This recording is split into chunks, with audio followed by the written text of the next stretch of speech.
This advice is for your own good. If you want to live on this sea without affiliating with anyone, then your best bet is not to disobey. Our master is an emperor of the pirate world, one of only 4 in existence. So if she says you die, then you die.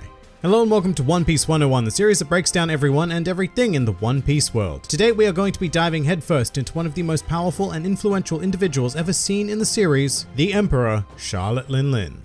Charlotte Lin Lin is an exceptionally tall and well-rounded woman who made her first appearance in the series at the tail end of the Fishman Island arc, although she was first mentioned and silhouetted long before then during the Return to Water 7 arc. Or more specifically, she was mentioned by her epithet Big Mom and was revealed to be one of the Yonko, who are considered to be the 4 most powerful pirates in the One Piece world. As a Yonko or Emperor, Lin Lin presents herself as a terrifying sadistic force of pure strength, and many of her actions in the series certainly fall into a heavily antagonistic category. But even with that said, Lin Lin does possess a surprisingly pure-hearted dream of building a nation without discrimination, and a place where every race in the world can live in peace. How she goes about crafting that is significantly more questionable, but to understand Lin Lin's actions and ambitions, we need to go back in time roughly 63 years, where at the mere age of 5, Lin Lin was abandoned by her parents on the island of Elbaf, a kingdom inhabited by giants. Unbeknownst to Lin Lin, this action occurred because she had been banished from her homeland due to her uncontrollable tendencies. You see, even at the age of 5, Lin Lin possessed natural raw physical power on par with top-tier combatants of the One Piece world. And while she was a delightfully innocent child with genuinely compassionate desires, this strength led to a great amount of accidents and even casualties. A good example of this would be seen on Elbaf, when Lin Lin managed to fracture the bones of a giant whilst trying to kill a mosquito. And that's not the worst of it either, because Lin Lin was also afflicted by a severe eating disorder that causes her to become entirely fixated on a particular food, generally sweet, and will completely lose herself in a terrifying rampage until the food she desires has been attained. Despite all of this though, Lin Lin would be taken in by a curiously kind individual known as Mother Caramel, who ran an orphanage on Elbaf. I say curiously kind because she was in fact in the business of child trafficking and would sell her children off to the world government to become Marines or even Cypherpol agents. However, Lin Lin would prove to be too much for Caramel to handle, as she proceeded to destroy an entire village on Elbaf and even kill an elder giant on one occasion, as well as lose herself in culinary bliss on another, which, while we never specifically saw this happen, almost certainly led to Lin Lin eating all of the orphanage children as well as Mother Caramel herself. Although Lin Lin remained unaware of the reason for their disappearance, and would go on to carry the trauma and heartbreak of this sudden departure throughout all of her adult life. However, there is one person in the world who knows the truth of exactly what happened that day, a pirate by the name of Struyson, who witnessed the event and would go on to corrupt and use Lin Lin for his own personal quest to gain power, and thus the Big Mom Pirates were born. However, before we move on, this incident would imbue Lin Lin with a further ability as she acquired the powers of the Soru Soru no Mi, the devil fruit that was previously used by Mother Caramel. Exactly how this happened isn't once again technically known, but it is highly likely to be the result of Lin Lin eating Caramel herself. In any case, the Soru Soru no Mi is a paramecia type fruit that allows its user to manipulate and interact with souls. For example, the most common use of the fruit as seen by Lin Lin is the ability to take portions of the souls of others or even herself and actually insert them into objects or animals, creating an entirely new life form. In this way, Lin Lin created her 3 most trusted compatriots, Zeus, Prometheus, and Napoleon. Taking a part of a person's soul in this way also effectively reduces their overall lifespan by the amount of said soul commandeered by Lin Lin. However, there is one caveat for this to take effect, and that is that Lin Lin's target must be afraid of death, which when you're staring down one of the most incredibly powerful people to have ever existed is not too difficult a condition to meet. With this ability in mind, Lin Lin quickly made waves in the world, acquiring a bounty of 500 million berries before she was even 18 years old. In her youth, Lin Lin also adopted the practice of not simply raiding islands but conquering them, which would go on to become her nation of Totoland, and built for the purpose of one day achieving Lin Lin's dream of uniting all of the world's races. However, that would not remain Lin Lin's only dream, as after she delved into the world of piracy, she was drawn to the desire of becoming the Pirate King, and this was before the Great Age of Piracy even began. However, at the age of 18, Big Mom began to, how shall we say, craft her own crew by beginning a cycle of giving birth to a total of 86 children over the next half a century, many of whom were twins, triplets, quadruplets, and even one massive set of decuplets. These children would go on to earn Lin Lin the epithet of Big Mom, as well as become the most trusted officers within the Big Mom Pirates, and play a gigantic role in her ascension to the position of Yonko. As a mother though, Lin Lin is severely lacking to say the least, having maintained the mental capacity of a child and choosing to rule over her crew with the classic tried and tested method of fear. And if it ever came down to it, Lin Lin would take no issue with killing one of her own children. Not only that, but her multiple husbands who contributed to the creation of said children were treated even worse, being discarded immediately once their role was complete. And it was through breeding a culture of fear in this way way that Lin Lin successfully built one of the largest and most formidable pirate crews that this world has ever seen, and it would be put to good use in order to achieve her various dreams and desires, which in addition to uniting all races and becoming the Pirate King, included hosting various tea parties at regular intervals where she would gorge herself on a wide variety of delicious goods. In fact, these tea parties served to inform Lin Lin's major acquisitions, as any islands within her territory would be charged with producing a specific type of food or food accessory in exchange for her protection. For example, amongst the territories in Totoland are locations such as Cacao Island or Cutlery Island, but during the 2-year time skip, Lin Lin's influence spread all the way to Fishman Island, who were offered protection in exchange for producing vast quantities of candy. And as an emperor, Lin Lin would also go on to develop a vast army and intelligence network, the likes of which in theory could rival that of the world government directly. As a result, Lin Lin grew familiar with the various other great powers of the world, such as fellow Yonko Kaido, whom allegedly owes Lin Lin a great debt. In fact, the affiliation between these two in particular seems to run quite deep, and it has been heavily implied that they were both part of the same pirate crew at some stage in the past, which as of this recording is known only by the mysterious name of Rocks. But Lin Lin also built herself a series of powerful connections within the underworld of One Piece, including relationships with the president of the World Economic Journal, Big News Morgan, the queen of the Pleasure District, Stussy, and many more prominent figures who have been known to attend her tea parties. In addition to that, Lin Lin also had a keen interest in allying herself with military might, generally through a political marriage, of one of her many children. One such example saw Prince Loki of Elbaf proposing to Charlotte Lola. However, she refused the offer and fled the Big Mom Pirates, causing Lin Lin to lose her chance of making peace with the giant race, as well as acquiring their incredible fighting force. As a result, Lin Lin hired deranged scientist Caesar Clown to develop artificial gigantification, although his efforts resulted in extreme failure, and primarily in the embezzlement of Lin Lin's research funds. Meanwhile, Lin Lin had also secured a political marriage with the Germa Kingdom of North Blue by offering her daughter Charlotte Pudding to be married to one of their sons, Vinsmoke Sanji, who was currently serving as a member of the Straw Hat Pirates. And this set off a series of events that saw Lin Lin's home of Whole Cake Island invaded by a retrieval team tasked with taking Sanji back, as well as one hell of a wedding ceremony which culminated in the collapse of Whole Cake Chateau. But more importantly, the destruction of the wedding cake that Lin Lin had very much been looking forward to. As such, Lin Lin went into her trademark hunger tantrum, demanding wedding cake over and over and over and over and over and over and over again, destroying anything that stood in her way. Due to the extended period in which this tantrum lasted, Lin Lin displayed rapid weight loss and an even greater loss of basic cognitive functions, making her a well and truly demonic force. There was no one within the Big Mom Pirates capable of halting Lin Lin's rampage, and so it fell to Chef Sanji to recreate the wedding cake, which was able to satisfy her and save the entirety of the Big Mom Pirates from destruction. And from here on out, I'm going to put up this handy little spoiler warning because the next pieces of information come directly from the Reverie and Wano arcs, and they are not minor spoilers. So if you're not keen on being spoiled, just keep this video muted until this warning goes away. I promise I won't be too long, but for everyone else, here we go.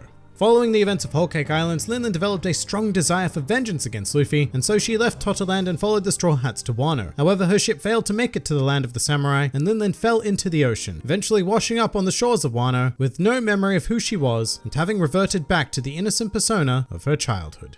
Some more fun facts about Charlotte Lin Lin. In regards to Haki, Lin Lin has shown the ability to use both Armament and Conqueror's Haki, the latter of which being one of the most powerful uses we've seen in the series thus far. To add to the list of Lin Lin's various psychological issues, she is also wildly delusional and views herself as a kind queen, often living out intricate musical numbers within her own psyche, unable to distinguish them from reality. Throughout the series, Lin Lin has been subject to a few errors regarding the romanization of her name and epithet, the latter of which has been romanized as Big Ma'am on 2 separate occasions, while her actual name was once depicted as Rin Rin on her bounty poster. Speaking of bounties, while currently Charlotte Lin Lin's bounty is unknown, it was revealed in an article published in V-Jump that Lin Lin and her contemporary Kaido's bounties are both at least over 2 billion berries. And finally, a truly useless fact. During the Fishman Island arc, Sanji fantasized about what Big Mom could look like, choosing to depict her as a classically One Piece attractive redhead with a cupcake. But that pretty much does it for Charlotte Lin Lin. If you enjoyed this video and the content this channel produced in general, then please do consider donating to the Grand Line Review Patreon, because the support of all of you amazing people is what continues to make this channel possible. Also do check out my Teespring store if you're interested in shirts, hoodies, and other miscellaneous items, with the proceeds going directly to support the channel as well. And if you'd like to join the fun at any time, then please do head over to my Discord server, where a wide array of shenaniganry takes place on a daily basis. And finally, please do comment with who, what, or where you'd like to see featured in the next One Piece 101.